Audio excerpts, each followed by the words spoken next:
Dans une ville où la richesse côtoyait la peur, les braquages s'étaient multipliés comme une épidémie silencieuse. Les grandes demeures, avec leurs façades de pierre et leurs grilles ouvragées, n'étaient plus des sanctuaires. Le millionnaire, Paul Renard, un homme dont la fortune semblait défier le chaos, avait remarqué un détail troublant. Sa femme de chambre, Naomi, restait d'un calme presque surnaturel face aux rumeurs qui circulaient. Elle continuait à plier les draps avec précision, à servir le thé sans un mot superflu, ses yeux sombres ne trahissant jamais la moindre inquiétude. Ce qu'elle fit lors de la nuit fatidique bouleversa le monde entier. Le salon de la demeure des Renards, un chef-d'œuvre d'élégance avec ses tapis persans et ses lustres en cristal taillé, accueillait ce soir-là une trentaine d'invités pour un gala de charité. Les rires et le tintement des coupes de champagne emplissaient l'air, masquant la tension qui planait sur la ville. Paul, en costume blanc immaculé, discutait avec un banquier aux lunettes cerclées d'or. Sa femme, Clara, resplendissante dans une robe rouge sang, guidait leurs 3 enfants Héloïse, 8 ans, Théo, 6 ans, et la petite Lila, à peine 4 ans, vers une table où des amuse-bouches colorées les attendaient. Naomi, discrète dans son uniforme gris, circulait parmi les invités, ramassant les verres vides avec une grâce invisible. Soudain, un coup de feu déchira l'air. Bang! Le lustre trembla, ses prismes s'entrechoquant dans un carillon dissonant. Des éclats de plâtre s'effondrèrent du plafond, scintillant comme une neige empoisonnée sous les lumières tamisées. Les cris éclatèrent, stridents, désordonnés. Héloïse hurla, Théo se cramponna à la robe de sa mère, et Lila éclata en sanglots. Les invités, figés un instant, plongèrent dans le chaos. Des hommes en smoking se jetèrent sous les tables, des femmes trébuchèrent sur leurs talons hauts, renversant des flûtes de champagne point. À terre. Tout le monde à terre. Rugit un braqueur masqué, son pistolet brandi comme une extension de sa colère. Sa voix, gutturale et stridente, vibrait d'une nervosité à peine contenue. 3 autres silhouettes masquées surgirent des portes-fenêtres, leurs armes balayant la pièce. À genoux, mains en l'air. Aboya l'un d'eux, visant Paul, dont le costume blanc semblait une cible éclatante dans la pénombre. Paul sentit son cœur s'arrêter. Lui, qui avait bâti un empire à la force de sa volonté, se retrouva réduit à un homme vulnérable, les mains tremblantes levées vers le ciel. « Prenez ce que vous voulez, balbutia-t-il, la gorge sèche. Ne faites de mal à personne, je vous en supplie. Tais-toi, grogna le braqueur, enfonçant le canon de son arme à quelques centimètres de son front. Une goutte de sueur glissa le long de la tempe de Paul, traçant un sillon luisant sur sa peau pâle. On prend tout, mon riche. Un mot de plus, était le premier à y passer. Clara, à quelques pas, serra ses enfants contre elle, ses ongles s'enfonçant dans leurs petits bras. Ne leur faites pas de mal, cria-t-elle, sa voix brisée par la terreur. Héloïse enfouit son visage dans la robe de sa mère, tandis que Théo, les yeux écarquillés, fixait les masques noirs des braqueurs. Lila, tremblante, murmurait des mots inaudibles, ses joues striées de larmes point. Silence. Une arme se braqua sur Clara, le métal luisant sous la lumière des lustres. Un bruit de plus, et la prochaine balle frôlera tes gosses. Les sanglots des enfants redoublèrent, leurs voix perçant l'air comme des lames.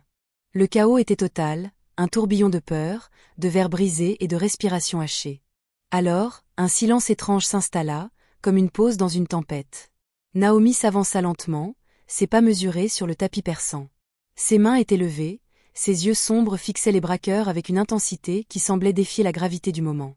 Son uniforme, d'une simplicité austère, contrastait avec la scène opulente, mais sa posture droite, assurée, parlait d'une force intérieure. Pas un tremblement, pas une larme. Juste un calme glacial, comme si elle avait déjà vu l'enfer et en était revenue point. « Toi, à terre, maintenant !» hurla un braqueur, son arme pointée sur elle. Ses yeux, visibles à travers les fentes de son masque, trahissaient une nervosité croissante.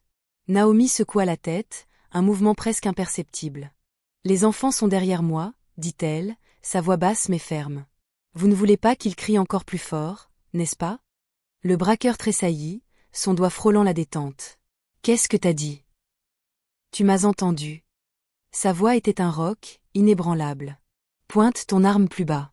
Tu leur fais plus peur qu'à moi. » Une hésitation passa dans les yeux du braqueur, un éclair de doute à peine masqué par son masque de tissu noir. « Déplacez-la » ordonna le chef, un homme trapu dont la voix rauque vibrait de tension.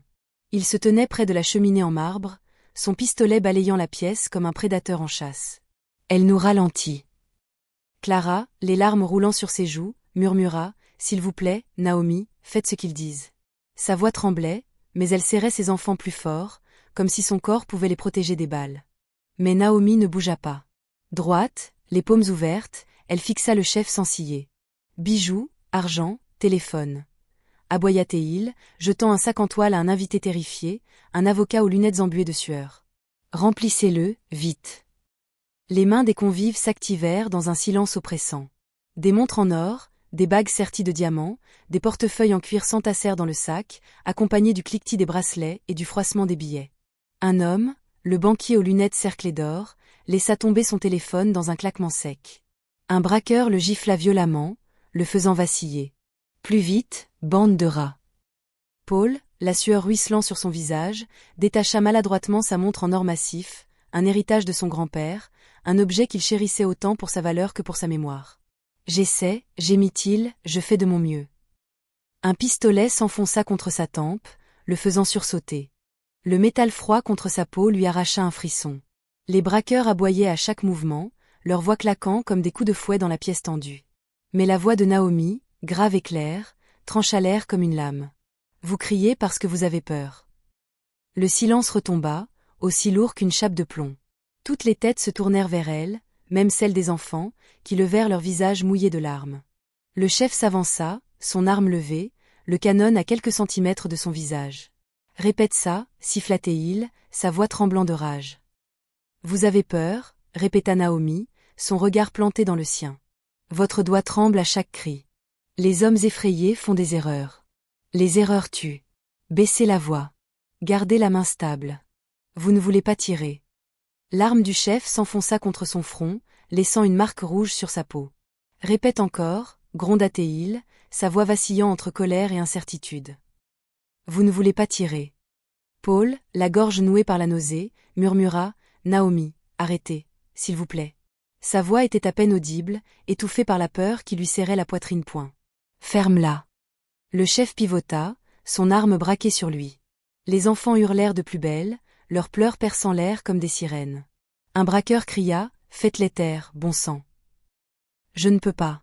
Sanglota Clara, serrant ses enfants si fort qu'ils semblaient étouffés contre elle.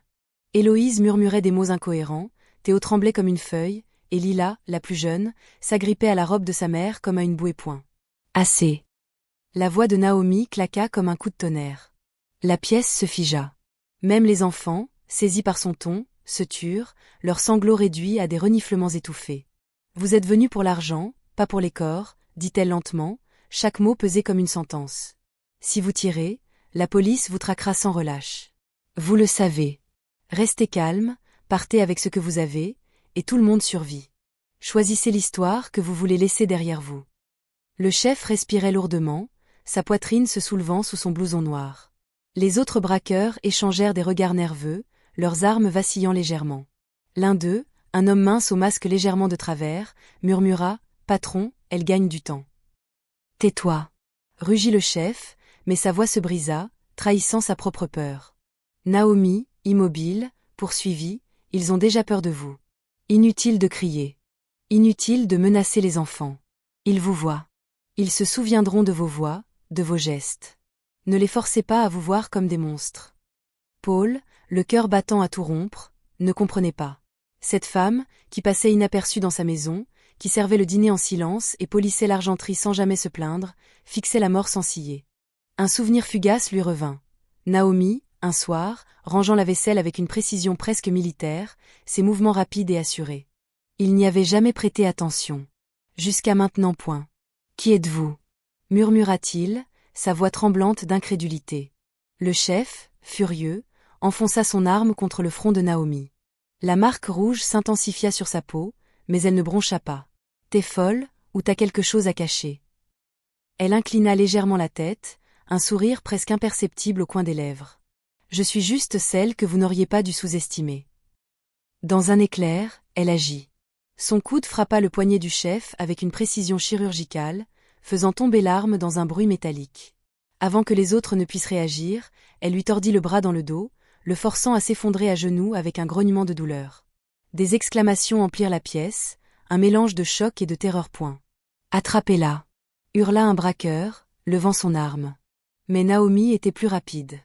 Elle se baissa, ramassa l'arme du chef, et en 2 mouvements fluides, désarma un second braqueur, en voyant son pistolet valser à travers le tapis.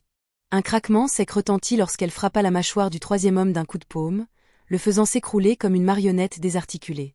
Le dernier braqueur, pétrifié, tenait son arme d'une main tremblante. Naomi braqua l'arme du chef sur lui, sa posture aussi stable qu'un roc. « Lâche-la !» Il hésita, son souffle erratique. « J'ai dit, lâche-la !» L'arme toucha le sol avec un bruit sourd. La pièce devint silencieuse, suspendue dans un mélange d'incrédulité et de soulagement. Naomi se tenait au centre, l'arme toujours en main, le chef gémissant à ses pieds, le bras tordu dans une prise implacable. « Vous êtes venu en pensant que cette maison était une proie facile, » dit-elle, sa voix froide comme une lame. « Mais parfois, la personne la plus discrète est la plus dangereuse. » Paul, bouche bée, murmura « Comment avez-vous fait ça ?» Elle ne le regarda pas. Plus tard. Des sirènes hurlèrent au loin, leur écho se rapprochant comme un battement de cœur. Les yeux des braqueurs s'écarquillèrent. « Les flics !» siffla l'un d'eux, la panique dans la voix point. « À genoux !» ordonna Naomi, son ton ne laissant aucune place à la désobéissance. Main derrière la tête. Maintenant. Pour la première fois, ils obéirent sans un mot. Quelques minutes plus tard, la police fit irruption dans le salon, armes au poing. Ils trouvèrent les braqueurs alignés au sol, leurs pistolets éparpillés comme des jouets abandonnés.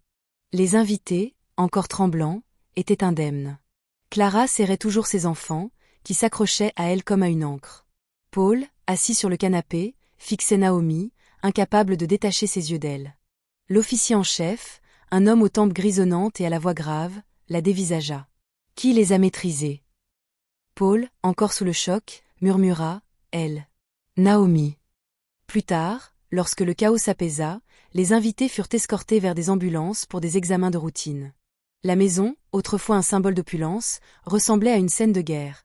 Des verres brisés jonchaient le sol, les tapis étaient tachés de vin renversé, et une odeur de poudre flottait dans l'air. Paul s'approcha de Naomi, qui se tenait près d'une fenêtre, regardant les gyrophares danser dans l'obscurité. Ses mains tremblaient encore, mais sa voix portait une admiration nouvelle. « Naomi, qui êtes-vous vraiment ?» Elle lui lança un regard perçant, ses yeux sombres révélant une histoire qu'elle avait longtemps gardée secrète. « J'étais militaire, autrefois. J'ai servi dans des zones où chaque jour pouvait être le dernier. J'ai vu des choses que personne ne devrait voir. Quand j'ai quitté l'armée, j'ai voulu une vie simple, un endroit où je pourrais être invisible.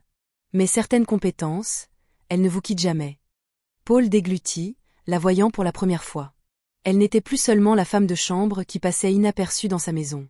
Elle était un rempart, un roc, la raison pour laquelle sa famille respirait encore. « Pourquoi n'avez-vous rien dit ?» Naomi esquissa un sourire triste. Qui écoute une femme de chambre? Les gens voient ce qu'ils veulent voir. Clara s'approcha, tenant toujours la main de Lila.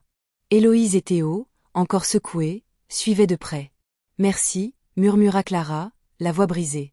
« Vous avez sauvé mes enfants. » Naomi hocha la tête, son regard s'adoucissant. « J'ai fait ce que je devais faire. » L'histoire de Naomi se répandit comme une traînée de poudre, transcendant les frontières.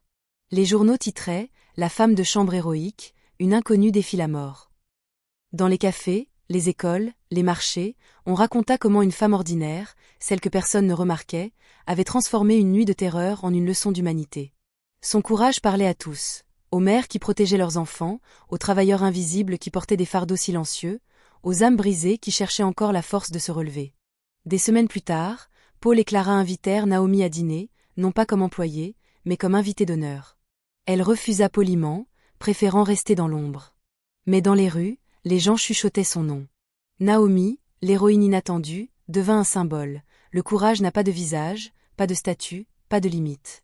Il dort en chacun, attendant son heure pour se réveiller. Si vous avez aimé cette histoire, n'oubliez pas de la liker et de vous abonner pour d'autres récits émouvants, dramatiques et inattendus. Et dites-nous dans les commentaires, d'où regardez-vous? Nous sommes ravis de vous lire. À la prochaine, restez bienveillants, restez curieux et continuez à regarder.